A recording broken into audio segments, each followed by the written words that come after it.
E aí, família, tudo bem?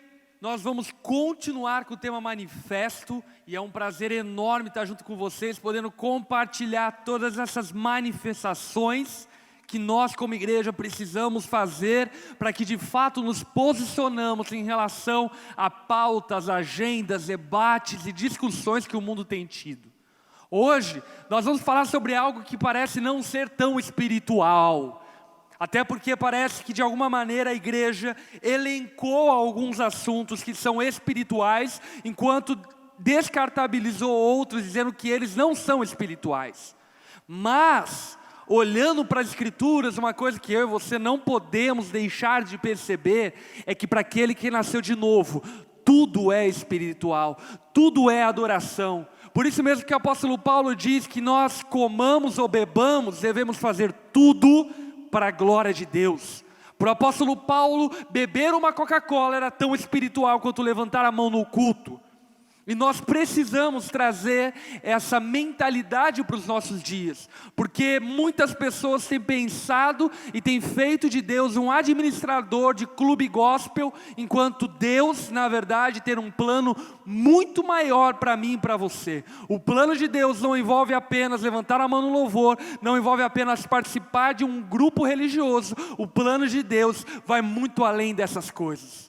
Por esse motivo, hoje, o nosso manifesto é pela natureza, pela natureza. Vamos falar acerca do como a Bíblia nos convida a participar desse processo de vitalização, de revitalização, de cultivo da natureza.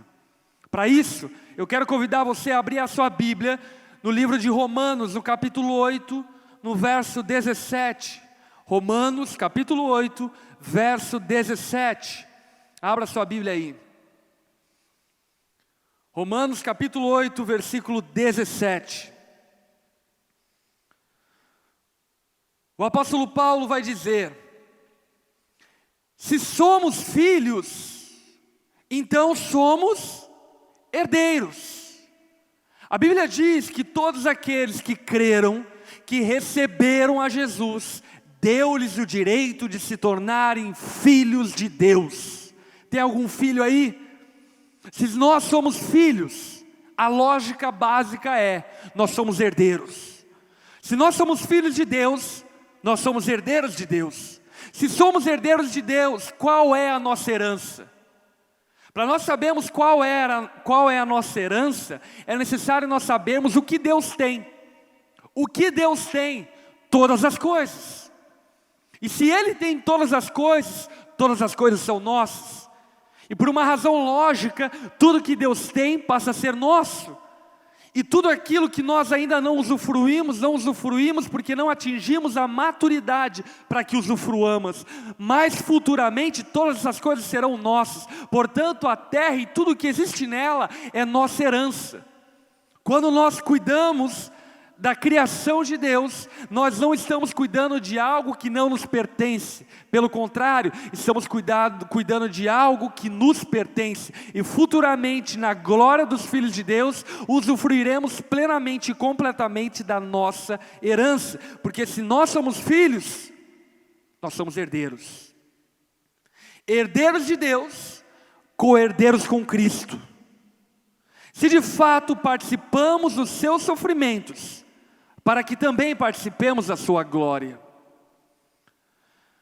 Jesus, o apóstolo Paulo, está nos convidando a participarmos do sofrimento de Cristo, para que participemos da sua glória. A terra, a humanidade, foi submetida a uma maldição.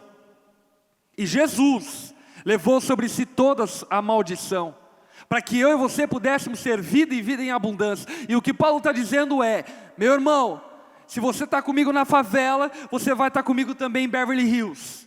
Se você está comigo no momento ruim, você vai estar no momento bom. Se você está no sofrimento com Cristo, você também estará na glória com Cristo. E a Bíblia nos revela uma esperança de que um dia Jesus virá em glória e juntamente com Ele usufruiremos de toda a glória que é possível que nós usufruamos. Mas, para que usufruamos dessa glória que há de vir, É necessário que no tempo presente, eu e você abracemos o sofrimento.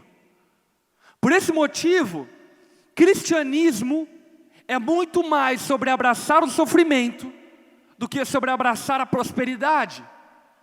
Cristianismo é muito mais sobre abraçar a renúncia, abraçar a morte, tomar a cruz, do que de viver uma vida tranquila e relaxada e usufruir das ilhas Bahamas. Cristianismo se trata de participar do sofrimento de Cristo, para que usufruamos da glória dele. Quantos aqui querem participar da glória com Cristo? Eu quero participar da glória com Cristo. E para participar dessa glória que há de vir, é necessário que eu e você, hoje, tomemos a decisão de abraçarmos os sofrimentos de Cristo. Para sofrermos juntamente com Ele, nós temos que ter o mesmo coração que o dele. Para sofrer juntamente com Cristo, é necessário que eu e que você nos importemos com as coisas que Cristo se importa, que nós tenhamos os mesmos sentimentos de Cristo. Por isso que o apóstolo Paulo mesmo diz, lá em Filipenses, que nós devemos ter o mesmo sentimento de Cristo. Paulo está nos convidando a ter o mesmo coração que o de Cristo, a nos importarmos com aquilo que Ele se importa. Dito isto, e introduzindo dessa maneira, eu quero convidar nesse momento a você abaixar sua cabeça, fechar seus olhos, para que nós juntos possamos orar e pedir a Deus entendimento e revelação de tudo aquilo que nós vamos ouvir. Vamos orar? Jesus, obrigado porque você está no nosso meio. Nós cremos nisso. Nós temos convicção, certeza de que o Senhor está passeando no nosso meio.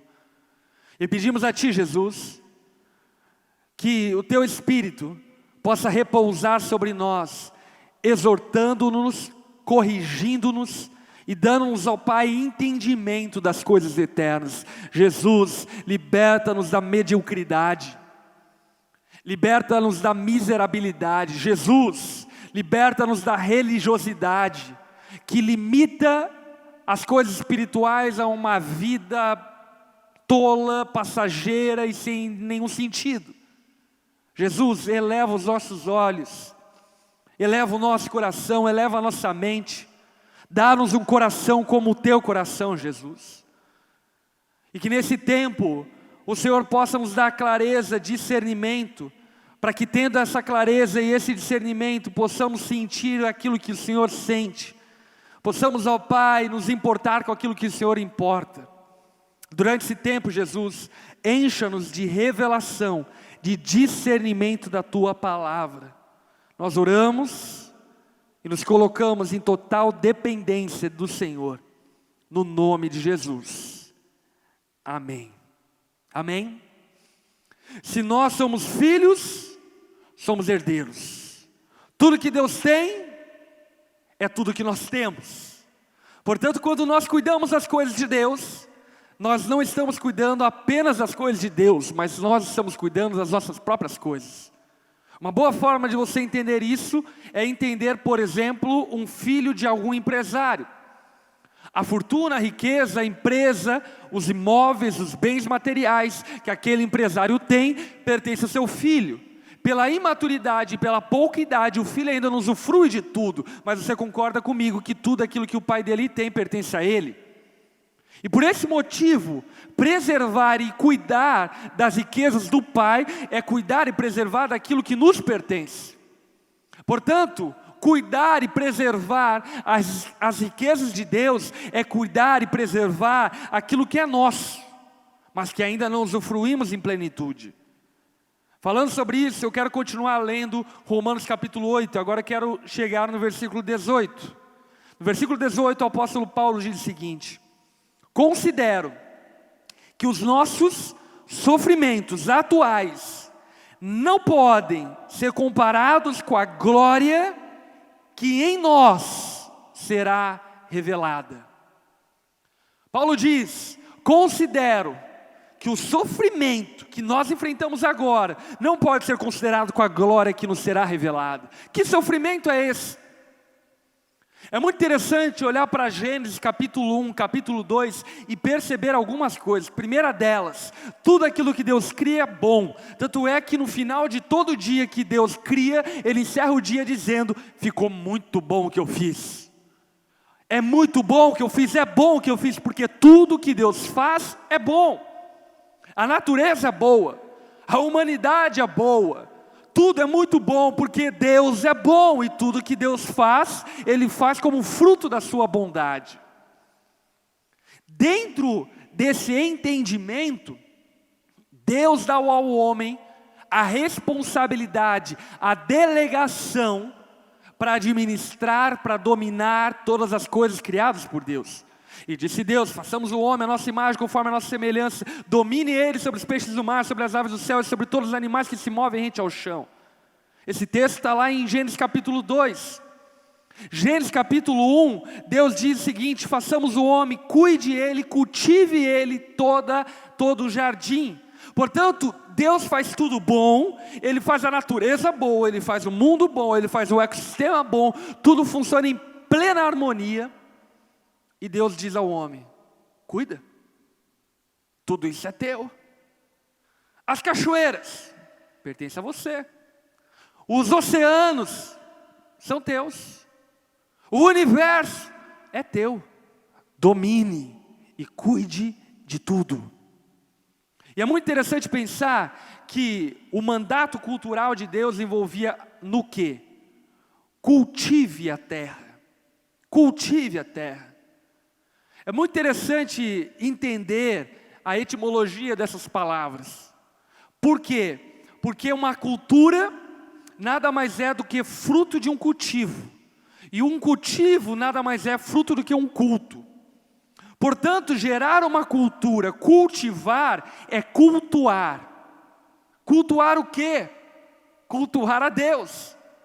O que eu quero dizer para você é que cuidar das coisas de Deus, trabalhar, aleluia, trabalhar, é muito mais espiritual do que você possa imaginar. Na verdade, biblicamente falando, o culto que era feito no templo, no 7º dia, no último dia da semana, no dia sabático, era o dia onde se entregava o fruto do culto, mas o culto acontecia durante a semana.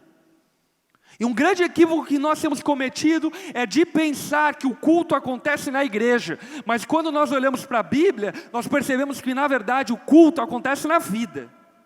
Na igreja acontece a entrega do culto. E por essa inversão o que acontece é o quê?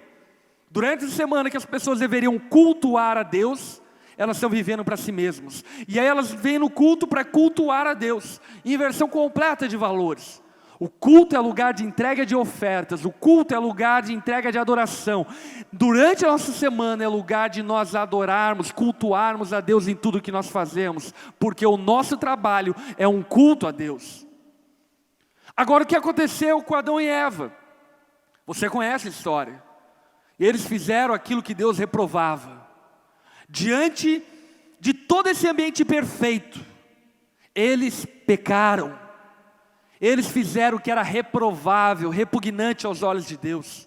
E isso também desfaz um conceito e uma ideia equivocada de que é um meio que torna o homem bom ou ruim. Tal ideia herdada de uma mentalidade marxista. Não. Não é a sociedade que torna o homem ruim. É o homem ruim que torna a sociedade ruim. A sociedade não tem poder transformador sobre o homem. Tem sim poder influenciador e potencializador. Mas no final das contas nós somos ruins porque nós somos ruins. Tem a ver com a nossa natureza, tem a ver com a nossa perversidade. E o homem, diante daquele ambiente de liberdade, onde ele poderia escolher fazer o que Deus aprovava ou reprovava, ele escolheu fazer o que Deus reprovava. Caiu no conto da serpente. E caindo no conto da serpente, meu irmão, a Bíblia diz que Deus lança sobre o homem maldição, sobre o homem e a mulher. Deus diz à mulher: você dará à luz com dores. A gravidez sua será gerada na dor. Você já pensou, mulherada? Anteriormente, antes do pecado, antequeda, a mulher não sentia dor ao parir uma criança. Você já viu uma mulher parindo uma criança? Eu já vi. O meu primeiro filho, o Josh, foi gerado com parto natural. E meu irmão, eu vou dizer para você que eu nunca pensei que alguém seria capaz de sentir tanta dor quanto aquilo que eu vi a minha esposa sofrendo de dor naquele momento. Eu lembro até hoje que foi uma noite dramática, uma madrugada dramática. E durante todo aquele gemido, aquelas dores, a Lari chegava, olhava para mim e falava: eu vou embora. Porque ela estava sentindo muita dor. E ela gritava: parecia uma louca. Louca a mulher. Enfim, ela deitava no chão, rastejava no chão. Enfim, na hora do parto, a enfermeira pegou, colocou ela na mesa de parto, e a enfermeira gritava: força, força. Meu irmão parecia crossfit, cara. E eu, como pai, também fazendo força junto, né? Parecia que eu estava tendo filho, mas eu estava lá quase, enfim, soltando flatulências de tanta força que eu estava fazendo. Tamanha dor que a minha esposa sentiu. Na hora que o Joshua saiu, parece que uma anestesia celestial ocupou o corpo da minha esposa. Ela relaxou de uma forma que eu conseguia enxergar nos olhos dela a impressão de que ela estava, enfim, no Caribe naquele momento. Tamanho alívio da dor que ela sentiu do parto. E da onde vem a dor do parto? Da onde vem os gemidos do parto? Vem por conta do pecado do homem e da mulher. Agora, Deus também lança uma maldição sobre Adão. E a maldição sobre Adão é pesada. Sabe qual é a maldição sobre Adão? Deus olha para Adão e diz: Adão, por sua causa,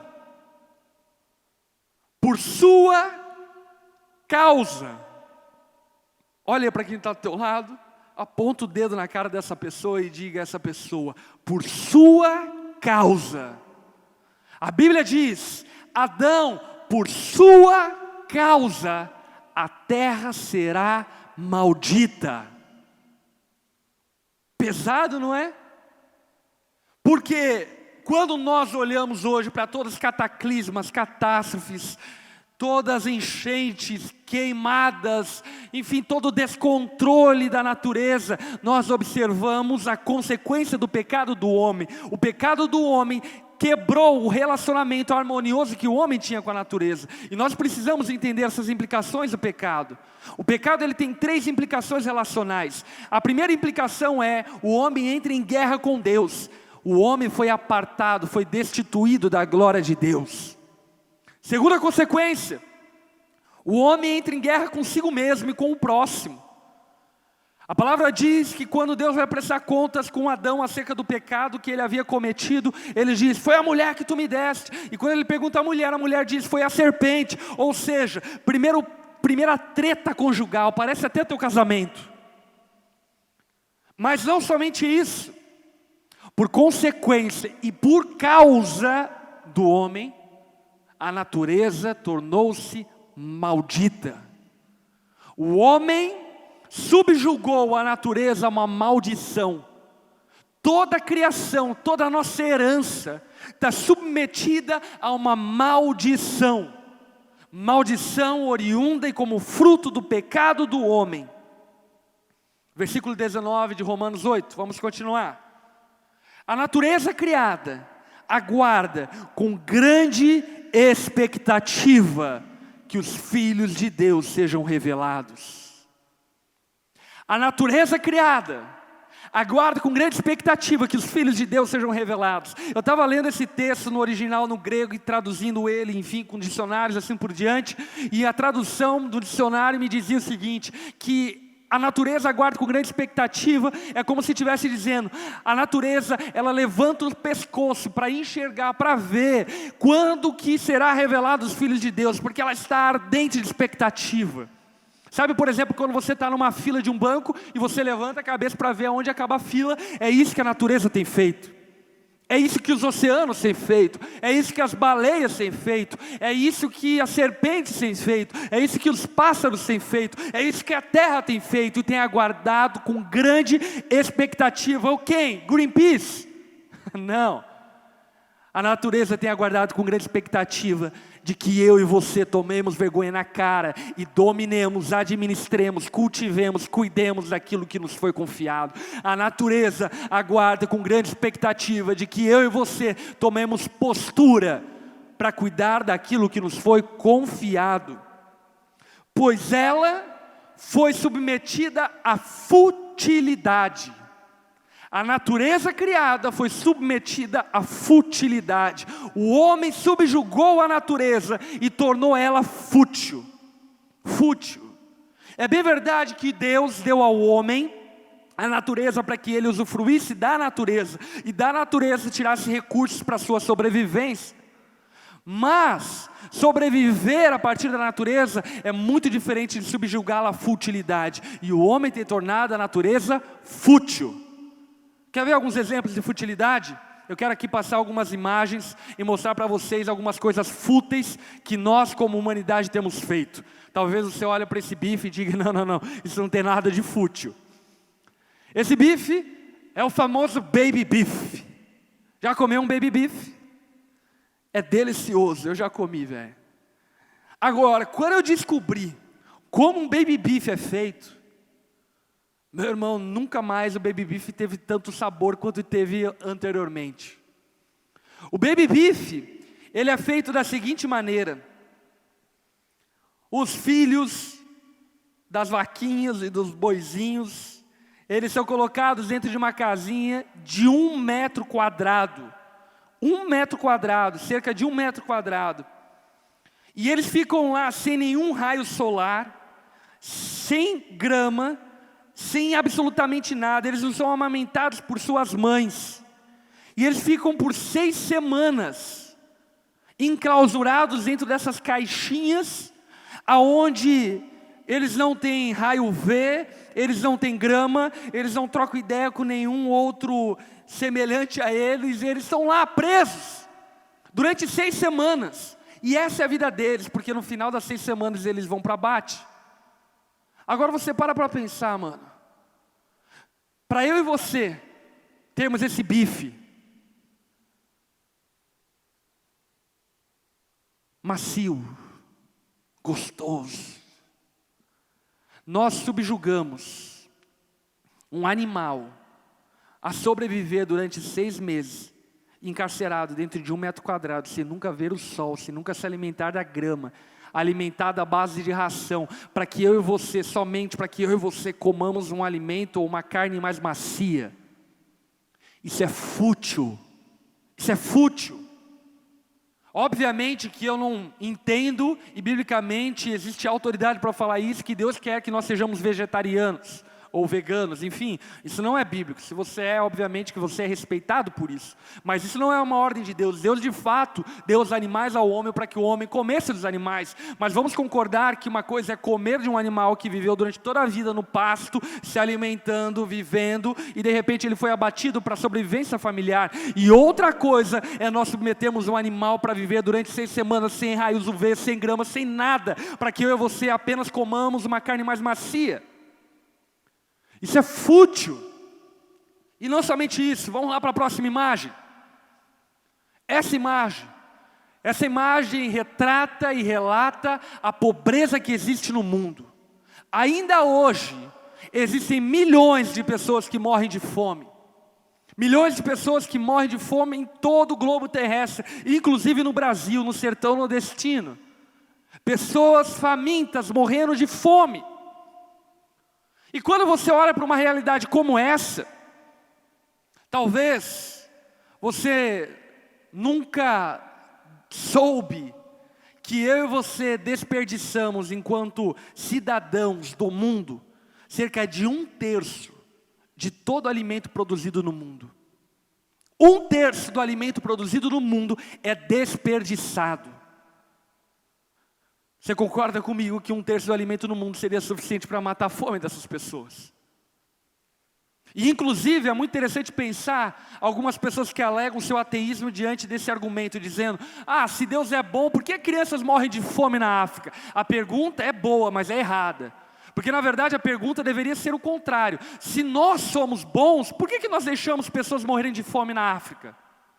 Porque no final das contas Deus nos deu todas as condições para que todos comam e comam suficientemente, mas o ser humano, por sua cobiça e sua ganância, desperdiça 1/3 de todo o alimento que existe na terra. Isso é fútil. Pessoas estão morrendo de fome, enquanto você, enquanto eu, enquanto nós, jogamos comida fora.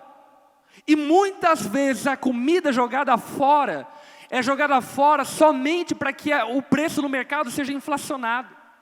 Isso é muito comum, uma prática muito comum, por exemplo, quando uma plantação de café dá muito café, para não inflacionar o preço, ou seja, para o preço não cair muito no mercado, eles jogam parte da colheita fora, para que o preço possa ser inflacionado no mercado. Isso é fútil. Enquanto existem pessoas morrendo de fome, nós estamos inflacionando o preço no mercado para ganhar mais dinheiro. Isso é fútil, mas não acaba por aí. Próxima imagem. Olha só, mulherada, que bolsa top, né? Essa bolsa, ela é uma bolsa da marca Birk. Essa bolsa, ela é produzida no Zimbábue. E essa bolsa bonita de couro, é uma bolsa de couro de jacaré. Sabe como essa bolsa de couro de jacaré é feita? Os jacarés, eles não chegam a ser abatidos. Vivos mesmos, as pessoas cortam seu couro, para que o couro não se deforme com a morte, não se enrijeça com a morte. Enquanto ele está lá se agonizando, as pessoas cortam com estilete, tiram o couro dele fora para fabricar bolsas para as pessoas. Vamos concordar que isso é fútil. Eu não estou dizendo que nós não podemos usar, por exemplo, o couro do jacaré que morreu para fazer bolsa, mas uma coisa é usar o couro do jacaré que morreu para fabricar bolsa, outra coisa é produzir jacarés para morrerem, ou na verdade para viverem, enquanto nós arrancamos o couro dele para fazer bolsa. Isso é fútil. Mas se não bastasse por aí, vamos lá para a próxima foto. Essa foto retrata a realidade de muitas cidades, de um lixão. Tomando como exemplo a cidade de São Paulo, diariamente em São Paulo, cada cidadão produz em média 1 quilo de lixo. Esse 1 quilo de lixo produzido por cada habitante soma-se em um dia 3.750 caminhões carregados de lixo. Por que o lixo aumentou tanto na Terra? O lixo aumentou tanto na Terra porque nós consumimos demasiadamente coisas, desperdiçamos coisas, compramos coisas descartáveis. Então aí surge a televisão de LED, a gente compra. Aí surge a televisão de plasma, 40 vezes na Casa Bahia, a gente compra. Aí depois é a televisão 4K, a gente compra. E as televisões são jogadas fora. E para onde elas vão? Elas vão para o lixo. A roupa que saiu de moda e que ao invés de você doar, reaproveitar, você jogou no lixo, está aqui, está acumulado. Agora me diz uma coisa, tem como esconder 3.750 caminhões de lixo diariamente numa cidade como a de São Paulo? Obviamente que não tem. Para onde que vai esse lixo?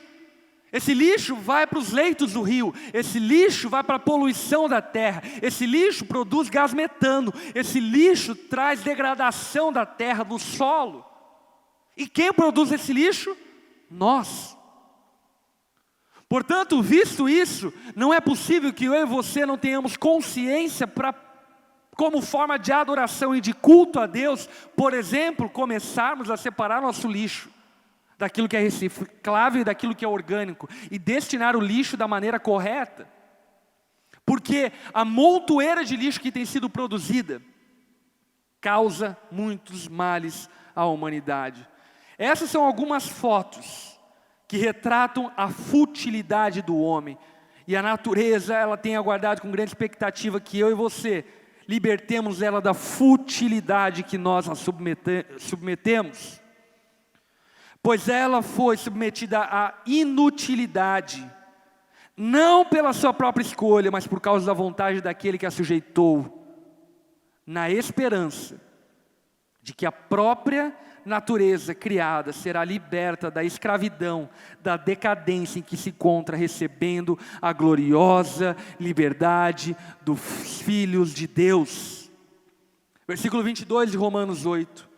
Sabemos que toda a natureza criada geme com dores de parto. E não só isso, nós mesmos que temos o fruto do Espírito gememos interiormente, esperando ansiosamente nossa adoção como filhos, a redenção do nosso corpo, pois nessa esperança nós fomos salvos. Mas esperança que se vê não é esperança. Quem espera por aquilo que está vendo? Mas se esperamos o que ainda não vemos, aguardamo-nos pacientemente. Da mesma forma, o Espírito nos ajuda em nossa fraqueza, pois não sabemos como orar, mas o próprio Espírito intercede por nós com gemidos inexprimíveis. Presta atenção. O projeto de Deus, ao me escolher, ao te escolher, não diz respeito a nos levar para uma colônia de férias no céu. O projeto de Deus, ao te escolher, ao me escolher, diz respeito a nós assumirmos as dores de parto da natureza, até que os filhos de Deus sejam revelados. Deus não desistiu da sua criação. Essa é a boa nova.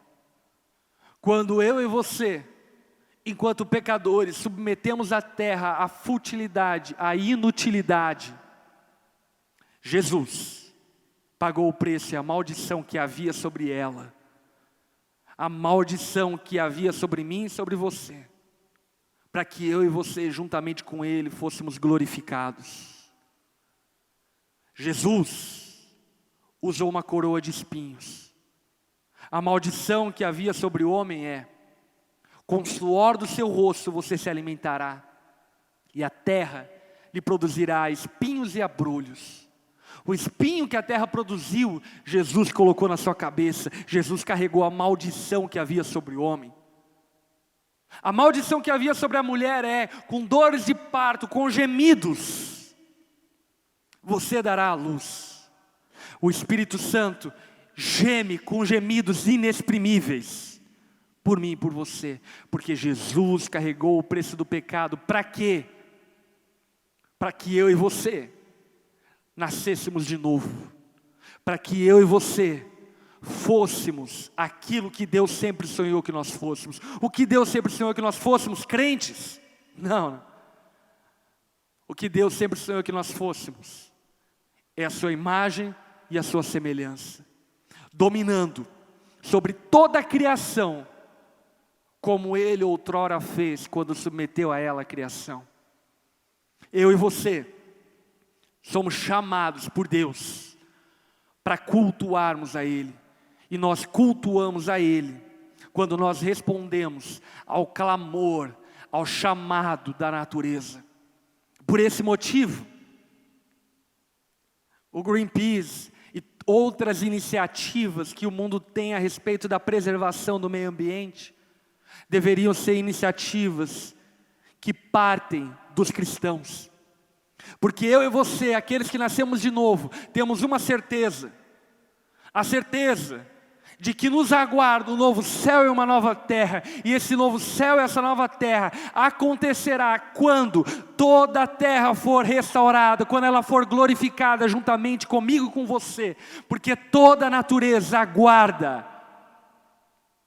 com dores de parto, a manifestação sua como cristão, a manifestação minha como alguém semelhante a Cristo. Porque Cristo nos deu a autoridade, a responsabilidade de cuidar daquilo que Ele criou. Portanto, não cometa o erro de Adão e Eva. Não entregue a sua responsabilidade de cuidar da sua herança para Satanás. O homem foi dado autoridade para que ele cuidasse da natureza, e o homem transferiu essa responsabilidade a Satanás. O mundo jaz maligno. Jesus retornou, morreu em uma cruz, para que eu e você tivéssemos novamente autoridade sobre a natureza. E hoje eu e você, como cristãos, somos novamente sacerdócio real, nação santa, povo exclusivo de Deus, para governar, para dominar, para administrar, para cultivar tudo aquilo que Deus fez, porque eu e você em Cristo Jesus fomos feitos governantes sobre toda a terra. E ser cristão é abraçar a dor da natureza criada, para que um dia nós usufruamos da glória do novo céu e da nova terra. Que no nome de Jesus você possa bater no peito, assumir sua responsabilidade e de fato como cristãos possamos administrar a herança que nos pertence. Deus te abençoe, tamo junto, até a próxima.